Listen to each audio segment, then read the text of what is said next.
Downtown Grand Rapids, hosted by the family of Patrick Lioya and civil rights attorney Ben Crump there. A very emotional press conference. Lioya's mother crying, Lioya's father shedding a tear, Patrick's brother stepping up to the microphone there saying that he is devastated. Even Israel Siku, the interpreter for the family, breaking down and crying at one point. And you know, it's understandable. I mean, this is something that many different city and county leaders have called one of the darkest days in our history. You even heard at one point from the mom of Breonna Taylor, a Grand Rapids native who 2 years ago was killed by the hands of law enforcement in Louisville, Kentucky. She was 26 at the time of her death. Patrick was 26 when he died. We learned from Grand Rapids Police Chief Eric Winstrom if one of the buttons on that body camera is held down for more than 3 seconds, it turns off. And we saw there that it disconnected before you could hear any gunshots go off. And so the assumption there from Chief Winstrom is that during the struggle, he was either pressed up against Lioya's body or some other object for 3 or more seconds. And so the body camera footage shut off after that. Yeah, Del, well, just right off the top, MSP changing that number from 23 injuries, now 44 injuries reported. We are standing right outside Gaylord city limits. You can see right behind me, the road has been blocked off. The entire city right now is under a curfew until 8 a.m. tomorrow, so no one is allowed inside the city at this point. So we haven't been able to see much of the damage outside those images and videos that you guys have shown. We haven't seen much of that firsthand. There is a longtime resident who took us about a mile up the road from where we're standing right now to give us a good idea of the path that the tornado took. You can see a tree line just absolutely split, power lines torn down. The entire city of Gaylord is without power right now. We did pass a couple crews on our way to this spot who are trying to fix that problem. No word on when any of the power is going to come back, but obviously so much to deal with for a very small town. Gaylord has a population of just over 4,000 people. So difficult for them to describe to me how it feels to return to their homes for the very first time, and in so many cases returning to nothing. And then check out some of the businesses on this main stretch of road that runs through the center of town. Look at this Quaker State, absolutely destroyed, and then one store over, the Goodwill, torn apart as well. Cars abandoned out front with the windows blown out. I mean, this is a difficult scene to see here in person. In fact, I asked so many people who grew up here what it feels to witness this happening in their hometown, and the word that was used in every single conversation I had was devastating. Okay, so that was Grand Rapids Police Chief Eric Winstrom there describing how intense the scene was yesterday, and then also giving us some answers to a couple of the major questions that we still had in this case. Whether or not the suspect who died in the shootout is the same person police say shot and killed Tamika Wright back on October 11th. Winstrom confirming it was Patrick Jones. He said bystander video shows Jones with a gun to his head. And we were also hoping to find out whether Jones was killed by one of the officer's bullets or his own. We now know Jones died by suicide. Chief Winstrom saying the suspect suffered a single gunshot wound to his head. There were not any police officers in the immediate area where they found his body. So that, combined with the bystander video that I just mentioned, has police comfortable confirming Jones took his own life. And then one more thing there. He said 3 officers are on paid leave, but he mentioned an update. He said only 2 officers were involved in yesterday's shootout. The third was in a police cruiser, but did not fire any shots. Again, they are all 3 on paid leave at the moment. There are a lot of plows out there. Speaking to the Kent County Road Commission earlier, 90 drivers are out on the road, and that's just in Kent County.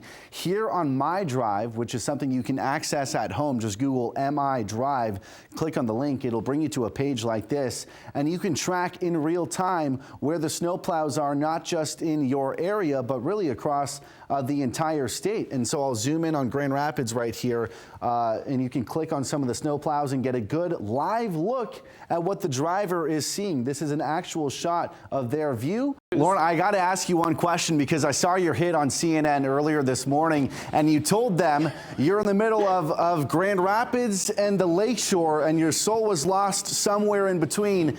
Have you found it yet? No.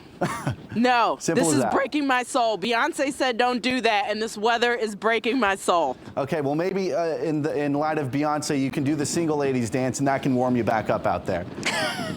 There we go, a little something like that. That's what we're looking for. Now again, the latest data we have doesn't come out for March until April 6th, so it goes all the way up until February. And at that point, the unemployment rate for Michigan is 4.7%, which is above the national average of 3.8% at that time. And you add some other cities on there like Grand Rapids and Kalamazoo, who seem to be right in line with where the state of Michigan is heading. And now Giedemann does say that he expects that 4.7% number to decrease when we get those March numbers in just a bit. However, he doesn't expect it to drop below that 4% line. You were telling us that you've been there, what, 9 times? 9 times, yeah, 9 times. Been there several times, so you've seen firsthand, I guess, the tensions. They've been going on for quite some time. This is nothing new. The conflict between Russia and Ukraine escalating to this level is obviously unprecedented. But when you were there, did you feel any of the tension, and are you surprised that it has escalated? Yeah, I'm surprised. Well, you talk about the suffering families, and there are plenty of them. We saw a video of them going to Speaker Wentworth's office yesterday at the state capitol. Very emotional. His comments make it seem like there is little to no hope left for them. But is there anything that they can do moving forward? A Michigan governor has not lost re-election since 1990. Also since 1990, a Michigan governor from the same party as the sitting president has not won the election. So history is going to be made tonight. Obviously, Tudor Dixon hoping the latter happens. Here's something that would change. State officials would have to release that information to the public, things like income sources and assets. As it stands right now, Michigan and Idaho are the only 2 states in the entire country where lawmakers don't have to do that right now. Governors, lieutenant governors, attorney generals, secretary of states, no matter who it is, they don't have to release that type of information. We'll get to weather in a second, Reese, but I don't want this moment to pass without giving someone a very special shout out who deserves it. Over the last couple of weeks, we've been very spoiled here at Fox 17 because Reese's Grandma Cole, as we like to call her, has made us a ton of amazing food. Oatmeal raisin cookies, and this is the last bite of the best cinnamon rolls that I have ever had in my entire life. I know she's watching right now, so Grandma Cole, thank you so much. We appreciate you. Reese, take it away as I take a bite. We're going to need some sweet treats to get us through some strong winds tonight. Hello and welcome to Fox 17 Unfiltered. I'm your host, Max Goldwasser. As you can see, we are at the Polish Festival at Calder Plaza in downtown Grand Rapids, where I think the main attraction here has got to be the food. And Laura from That Polish Girl is hooking us up big time. We got a polka bobs, right, with smoked kielbasa, grilled peppers, onions, and pineapple even. And then I think everyone's personal favorite here, a potato and cheese pierogi. Now that is some really good stuff. Cheesy, yeah, 100%. And it's not the only thing happening here. I mean, here in the background, there's some music going on, so you can dance off all that food you are inevitably going to eat.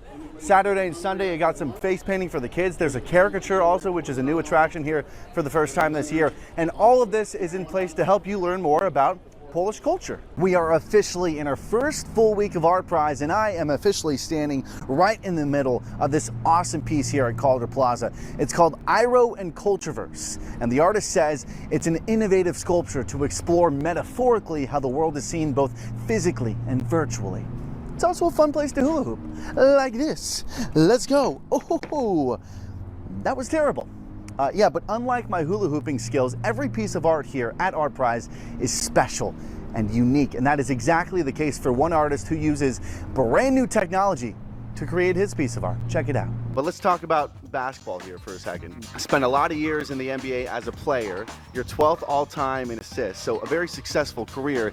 How do you take that and translate that to success as a coach? Because you've only done that at the high school level in San Diego, and as we've seen, sometimes making that transition doesn't always work out. You're still going to be very vocal, even if you're not going to be sitting along that panel during city commission meetings anymore. How do you feel leaving it in someone else's hands, and is that going to be difficult for you to be on the other side of things? So we'll see you in that story back here on Monday at 7 o'clock. In the meantime, from all my friends here at Joe Taylor Park, make it a memorable weekend, West Michigan. Bye!